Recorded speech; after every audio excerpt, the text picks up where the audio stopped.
Welcome, soldier. It's time for your first round of CBT, competitive battle training. My New Year's resolution was to wake up every day and choose violence. And I'm roping all of your jobs into it. Destroy the idea that we should solve our own problems. Start giving them to other people instead. And if you like, comment, and subscribe, you can get a lifetime supply of problems. Customer Start doing that. Guaranteed. I'm very good at making humans regret their decisions. Now, I bet you're wondering, what in the name of free cure trade is this useless video even about? Well, if you've ever wondered whether your job would win in a fight against those other inferior jobs, you've come to the right place. I've taken this question to the greatest minds in Charlian. That's right. The Bunny Boys, and they have confirmed all of my hypotheses. Yes, they were physically restrained and ball gagged at the time, so when they said yes, it sounded a lot more like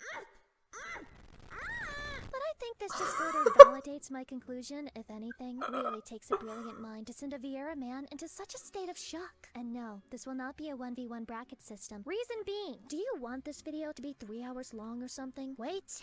Don't answer that. I know you're all sadists. Nah, I'm just gonna force the roles to fight each other and take one job from each role to face off in a championship battle. I will start with the tanks, as they love to start fights anyway. Haha, get it? Do you get it? Did you get it? Did you understand the joke? Did you get the joke? Did you understand the joke? Did you get it? Like, did you understand? Like, did you understand the joke? But like, did you understand the joke? I'm sorry, Paladin. I love ya. I really do. But you lose immediately against the other three. Not because you're weak, but because you have a sense of morality. And trust me, Dark Knight and Warrior especially, do not. You'd be the first to sheathe your sword and try to talk some sense into the others, but then Warrior would accidentally decapitate you with a single swing of his totally not compensating for anything else. You guys are the I feel so called out. the winner we need, but because we don't deserve it, you will die almost immediately. Now, between the remaining tanks, you'd think Warrior and Dark Knight will be the last two, but Gunbreaker is crafty. I mean, not really. They're just hyped up on caffeine at all times of the day, so they're one excuse away from going completely insane as it is. You try to attack them, but Gunbreaker moves at the speed of light, like a squirrel high on golden acorns. And before you know it, Dark Knight is dead, and Gunbreaker is making helicopter noises and spinning while covered in blood. This time, just because I know being unalive is all you guys really want anyway, that's why they'll never fix Living Dead. So we have twitchy Gunbreaker and bloodthirsty Warrior left. I love how she can make job videos and spin them in the most incredible ways, with like all the knowledge actually being poured into it, but made in such a comical, creative way. I love these videos. We'll try to break out some dance moves just to confuse Warrior and gut them before they can even see what's happening. But oh no! They've drifted no mercy out of continuation, and now they're crying. Their tears blur their vision, giving Warrior an opening. Warrior puts them out of their misery, I love that sending axe. them to the championship battle. Now let's take a look at our good friends, the casters. And by good friends, I mean motherfuckers who refuse to stand in asylum. You hate to see it, but Black Mage is the first to go down. Reason being, Red Mage and Summoner hate you for being the go-to caster for post-prog Savage, so they will team up to end you. You, being glued inside of ley lines, will be unable to dodge anything they throw at you. Black Mage will perish under the combined jealous rage of its petty young... So when I started FF, people told me that it didn't matter at all what job I was playing. Did they just tell me that because I was a beginner and they didn't want to overwhelm me? But like in reality, it does matter what job you play. Like... Younger siblings. Good thing is you guys have a sense of humor about it, and you'll enjoy haunting them from the grave more than the fleeting sense of victory. You are enlightened, and that is why you must die. Between Red Mage and Summoner, I'm sorry, Summoners, but once Red Mage catches you in a freak phase, it's all over. Their melee combo is longer and flashier than yours, with no stupid long cast times to weigh them down at all. And to be honest, Summoner is still distracted from the whiplash that is maining the job in Shadowbringers to maining it in Endwalker, meaning Red Mage always had the higher ground. Red Mage rises to the... Oh my god, I love that glam. What is that? Can my Red Mage wear that? What the hell is... That's... Oh, that's actually a male bunny. Is that like a male piece? What is this? Yeah, that one was pretty bad. Sorry. Now we turn our eyes to the melees. Boy, where do I start with you kids? Let's get one thing straight. The only one of you who might actually work out in real life is Monk, so... Excuse me, are you doubting me? Do you not think I could play Black Mage? Is that a dare? Oh, they have a leg up on all of you. Ninja is the first to leave, and I do mean leave. No one attacks or fights them or anything, just ninjas have an actual job. They do not have time for these shenanigans. If they did give this competition their all, none of you would stand a chance. So count your blessings, kid. Then you have Dragoon, who might look like the weakest link, but has some serious street smarts and will not hesitate to shank you with a sharpened toothbrush. This is probably how Reaper goes down. They jump right in, swinging their scythe left and right, because they truly believe no one has anything on them. But then Dragoon lunges their spear directly into the family jewels. Yes, the attack was personal. With the last of their energy, they cling to their older brother Dragoon, cough up blood, and whisper, "Daddy P still loves me more, you redheaded stepchild-ass bitch." Next to die is Samurai. For similar reasons to Paladin, you have one of two scenarios. Either you have the misshapen chair type of samurai who says, "Fighting my allies is not Bushido," or some other anime protagonist hidden eyes monologuing bullshit he probably read in a visual novel. Which means Dragoon is also going to gut him like a fish. Second, What makes you think I'm the 95%? you have the cat girl gamer, who never showers and does a lot of AoE on single target and G poses before every boss fight. As Monk and Dragoon approach them, they'll start typing some RP dialogue about their master who trained them in the art of the blade. All of this is before they've even drawn their weapon, by the by. So Monk just punches them and they're out like a light. Unfortunately, that means the monks will have the stench of gamer on their fists for the rest of eternity. Between Monk and Dragoon, it's gonna be Dragoon. Sorry, the Monk brain works in ways that make sense and the Dragoon brain is beyond our comprehension. Or maybe it's really simple. Maybe it's just because the Dragoon spear could impale Monk long before they closed the distance. Maybe it's all that pent-up rage about being a forgotten DPS class, outshadowed by Samurai, Ow. Reaper, and now even Monk too. In fact, they probably just kite Monk the entire time and use Piercing Talon until they kick the bucket. Dragoon makes it to the finals, but at what cost? The ranged kids. First to be gone is Machinist, and the thing is, they were never even there. Bard and Dancer tried to find them and have them act as the designated driver of sorts for this competition, but they were nowhere to be found. Actually terrifying. At least that's one less enemy to worry about, right? Just ignore that quiet laughter in the distance. I'm sure it's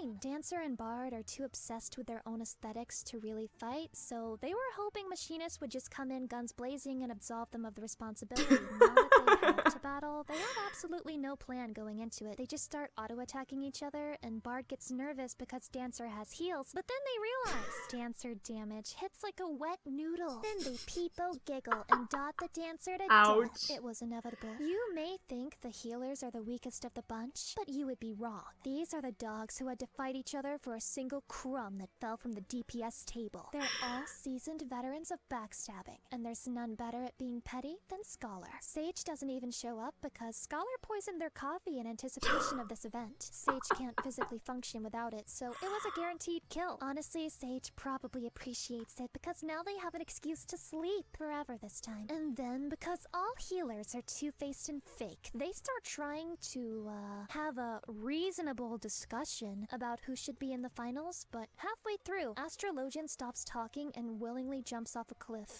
This bunny boy has the best glamours I've ever seen in my life. I understand. I also hate when my co-healer tries to speak to me. That leaves Scholar and White Mage, a tale as old as the realm reborn, meaning I try to forget it exists at all. White Mage is like that high school jock that nerd Scholar had a crush on in high school. But now Scholar is a licensed doctor, and White Mage still lives in their mom's basement. So naturally, that means Ouch. White Mage will succeed at beating Scholar to skull emoji with their cane, since Scholar is a masochist who fantasizes about that exact scenario every single day. So that leaves us with Warrior, Dragoon, Red Mage, White Mage, and Bard. Round one.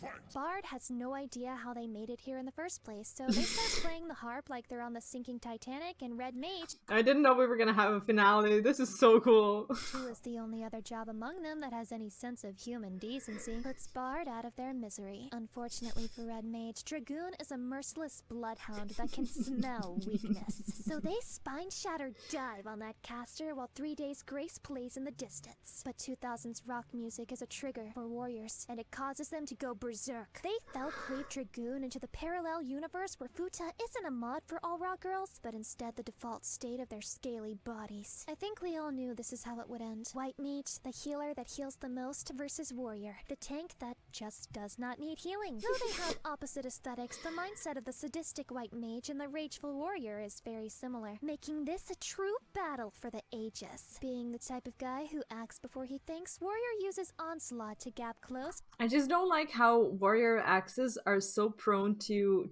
clipping your glam. Like the head of the axe is just so big, it just clips everything. It bothers me. And hits inner release, ready to unleash true suffering upon this pathetic little healer. But the white mage sneers. They've been waiting for this. Warrior sees the swift cast icon too late. Holy 3 sears through his retinas, stunning him. He's frozen in terror as white mage begins the deadly cycle, weaving glares and a sighs in between their holy stun casts. When the stun immunity finally kicks in, he's sweating, his health dangerously low. For good measure, he uses low blow to stop white mage from moving, then uses equilibrium. But just as he hits it, Dia ticks for his last bit of health. How didn't he see it? They must have cast it right before their own stun kicked in. He falls to the floor, clutching his gigantic and hairy chest. With his final breath, he asks, I don't see that bunny having gigantic and hairy chest at all. "Why did you do this, white mage? Why?" White mage smiles down at him, with the same amount of cruelty in their eyes as the Dark Knight job designer. "Blood for the blood lily, haha, KEKW memes," they reply. And there you have it, folks. If all the jobs fought each other, white mage would reign supreme. I don't think this should come as much of a surprise, though. They have a Oh my god, I think this can count as a legitimate study.